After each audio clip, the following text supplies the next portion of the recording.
I'm adopted, and my biological mother was 17, and so was my biological father. She was 7.5 months pregnant when she decided to go to Planned Parenthood, which is the largest abortion provider in the world, and they counseled her to have a late-term saline abortion, which is a saline salt solution that is injected into the mother's womb.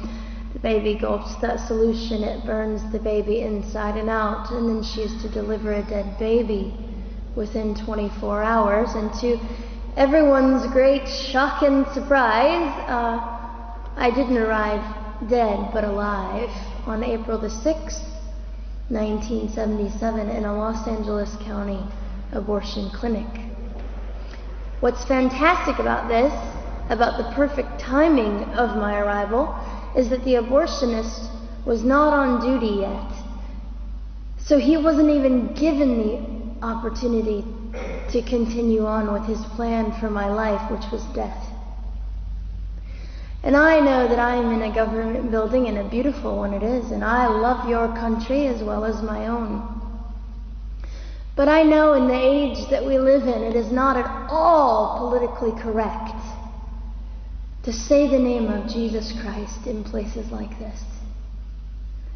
To bring him into these sorts of meetings, because his name can make people so terribly uncomfortable. But I didn't survive so I could make everyone comfortable. I survived so I could stir things up a bit. And I have a great time doing it.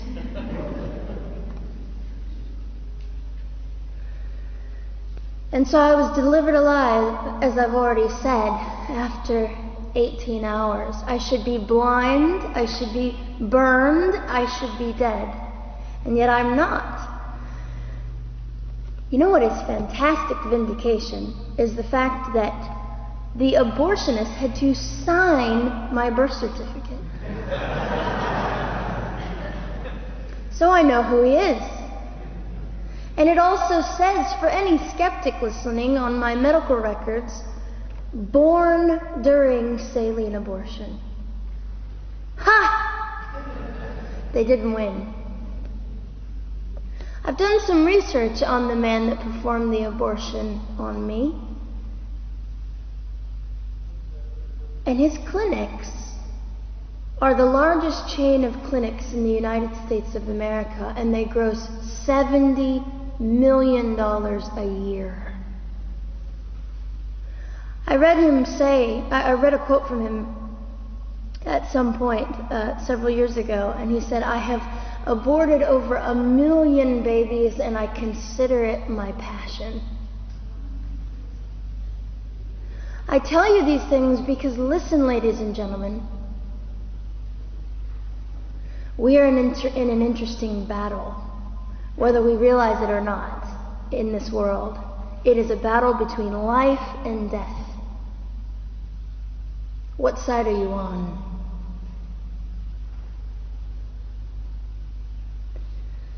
So a nurse called an ambulance and had me transferred to a hospital, which is absolutely miraculous. Generally, the practice at the time, and up until 2002, was, in my country, was to end the life of an abortion survivor by strangulation, suffocation, leaving the baby there to die, or throwing the baby away.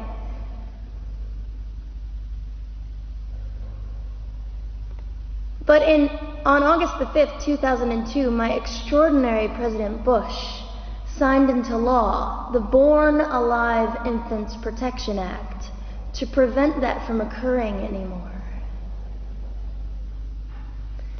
You see, we're playing for keeps. We're playing for, I'm hoping to be hated by the time that I die, so that I can feel God about me and understand what it was to be hated. He was hated. Christ was hated. And not that I look forward to being hated, but I know along my journey, I know I'm already hated because I declare life.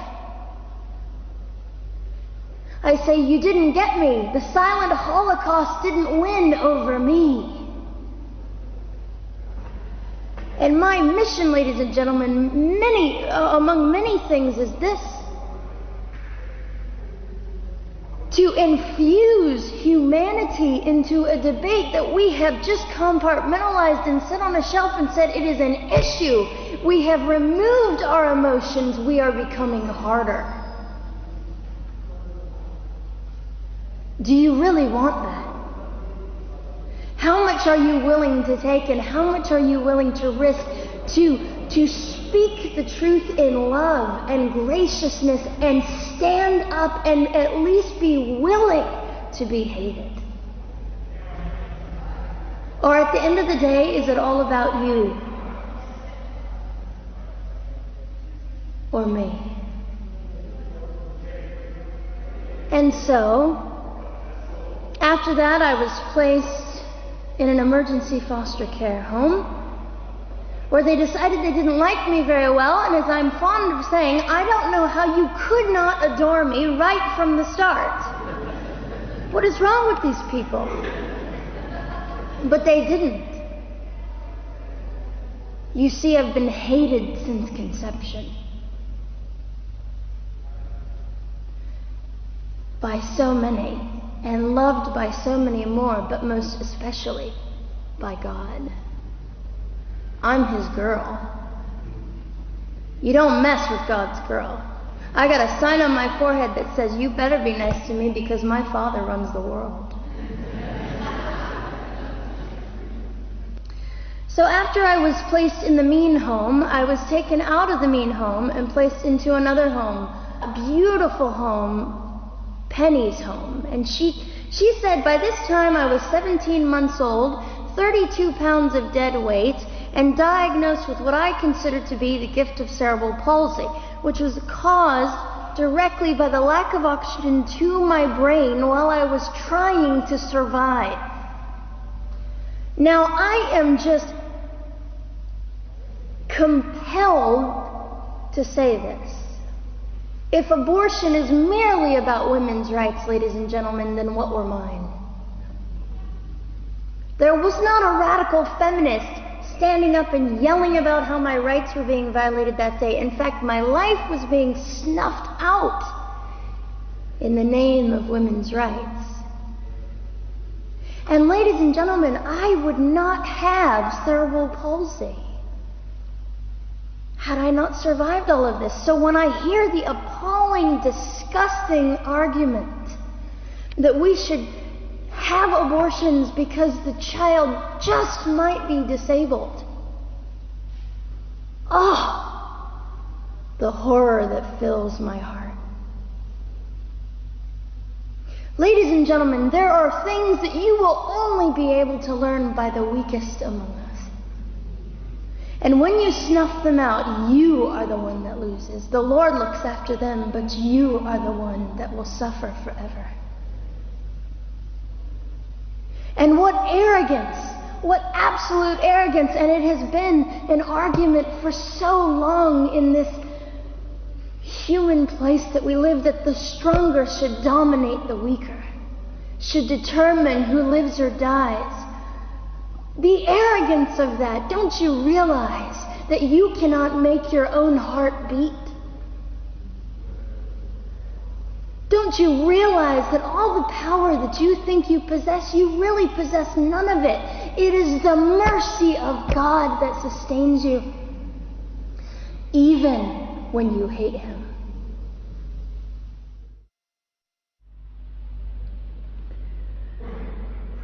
So they looked at my dear Penny and they said, Gianna will never be anything, which is always encouraging. And she decided to ignore them, and she worked with me 3 times a day, and I began to hold up my head, and they said, well, Gianna will never this and never that. Long story shorter, I was walking by the age of 3.5 with a walker and leg braces, and I stand up here today with a mild little limp, and without a walker and leg braces. I fall gracefully sometimes and very ungracefully at other times, depending on the situation. but I consider it all for the glory of God. You see, ladies and gentlemen, I am weaker than most of you, but this is my sermon. And what a small price to pay to be able to blaze through the world as I do and offer hope. And I think in our misunderstanding of the way things work, we misunderstand how beautiful suffering can be. I don't willingly sign up for it, but when it comes, we forget. We forget that God is in control and God has a way of making the most miserable thing beautiful.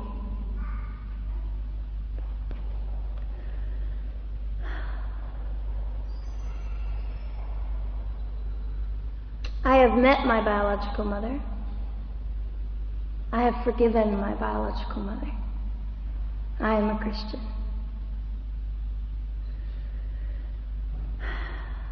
She's a very broken woman. She came to an event I was having 2 years ago, showed up unannounced, and said, "Hello, I'm your mother." And it was a very difficult day. And yet, while I was enduring all of this, you'll probably think I'm silly, but I was sitting there and I was thinking, I don't belong to you. I belong to Christ. I'm his girl, and I'm a princess. So no matter what you say, in all your anger and brokenness and rage, it's not mine to keep. It's not mine to carry, and I won't. I was saying all this inside. So ladies and gentlemen, you have an opportunity. But for just a brief moment, I would like to speak directly to the men in this room and do something that is never done. Men, you are made for greatness. You are made to stand up and be men. You are made to defend women and children, not stand by and turn your head when you know murder is occurring and do nothing about it. You are not made to use women and leave us alone. You are made to be kind and great and gracious and strong and stand for something. Because men, listen to me. I am too tired to do your job. Women, you are not made for abuse. You are not made to sit and not know your worth and your value. You are made to be fought for forever. So now is your moment. What sort of people are you going to be? I trust incredible. I trust, men, you will rise to the occasion. To the politicians listening, particularly to the men, I would say this: you are made for greatness. Set your politics aside. You are made to defend what is right and good. This fiery young girl will stand here and say, now's your moment. What sort of man do you want to be? A man obsessed with your own glory, or a man obsessed with the glory of God?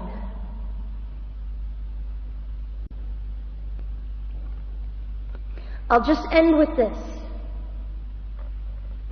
Some of you might be slightly annoyed that all I keep doing is talking about God and Jesus.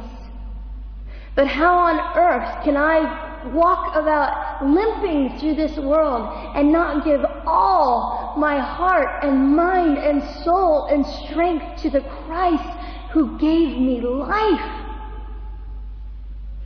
So if you think I'm a fool, it's just another jewel in my crown. My whole intent in living here is to make God smile. I hope some of this made sense. It just came from my heart. God bless and keep you.